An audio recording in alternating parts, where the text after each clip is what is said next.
ఎప్పుడైతే ఇలా మీడియా అని చెప్తుందో సెకండ్ వెర్షన్ కోసం మిగతా మీడియా చూస్తారు. సోషల్ మీడియా ఇప్పుడు జగన్కి మైనస్ ఏంటి, అపోజిస్ట్గా ఈ మీడియా అంతా ఉండటం, వాళ్ళ మీడియాని పట్టించుకోకపోవడం అన్నది జరుగుతుంటుంది అధికారంలో ఉన్నప్పుడు. అది మైనస్ అయింది. ఇప్పుడు సాక్షిని ఎక్కువ ఫాలో అవుతున్నారు, అందుకే సెకండ్ పొందింది. మళ్ళీ వెళ్ళిపోవాల్సింది కాస్త మళ్ళీ ఈనాడికి దానికి ఒక 50,000 విషయం తేడా ఉందంటే ఆ టైప్లో ఎందుకు వచ్చేసింది అంటే పబ్లిక్ సెకండ్ వెర్షన్ చూస్తారు.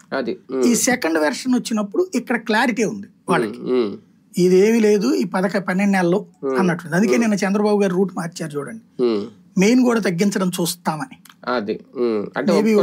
తర్వాత తగ్గించాలి. ప్రాక్టికల్ గా ఏంటి, కరెంట్ ఛార్జీలు తగ్గాలంటే అనవసరంగా వేస్తున్నాయి ఉన్నాయి. ఇప్పుడు 2021, 22 ఇప్పుడు ఎందుకు వసూలు చేస్తారు, అవన్నీ చేయకూడదు కదా. ఆ రోజు మేనేజ్ చేస్తున్నాం అంటే మరి అప్పుడు చంద్రబాబు టైంలో చేయడం కూడా అదే కదా. జగన్ చేసింది ట్రూ అప్ ఛార్జ్ అయినా ఇప్పుడు వీళ్ళదైనా అదే ఛార్జ్. ఇప్పుడు ఈ నెల బిల్లులో ఏమన్నా వచ్చింది అట్లాగా, ఈ నెల బిల్లులో ఈ 21లోది కట్టించుకోలేదు, 22లో కట్టించుకోలేదు అని ఏమన్నా వచ్చిందా చూడమనండి ఇప్పుడు ఎంత అనేది. కాబట్టి అక్కడ దాని మీద ఏమన్నా బల్క్ తేడా కనబడితే ఓ తృప్తి ఉంటది, ఆ బల్క్ తేడా కనిపించట్లేదు. అంటే ప్రజల్లో కూడా అవగాహన పెరుగుతుంది, దాంతో వెనక్కి తగ్గక తప్పట్లేదు. కానీ ఒకటిసారి ఈ నెలలో సచివాలయ ఉద్యోగులు నల్ల రిబ్బన్తో చాలా చోట్ల పంపిణీ చేశారు. కొన్ని చోట్ల కడప లాంటి చోట్ల అయితే మేము ఇంటికి రాము, మీరు ఇక్కడికి ఆ సచివాలయానికి వచ్చి తీసుకెళ్ళండి అన్నారు.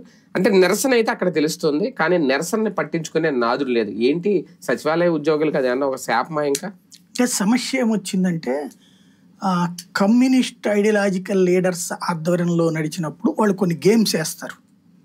ఇంకోటి వాళ్ళది మిగతా అన్ని యూనియన్లని కలుపుకుని ఒక స్ట్రాంగ్ ఎఫర్ట్ పెడతారు. ఇప్పుడు వాళ్ళకి కూడా పోయింది అనుకోండి, దీన్ని అసలు పట్టించుకోవట్లేదు. వీళ్ళు యూనియన్ అలా కమ్యూనిస్టులతో లింక్ లేదు.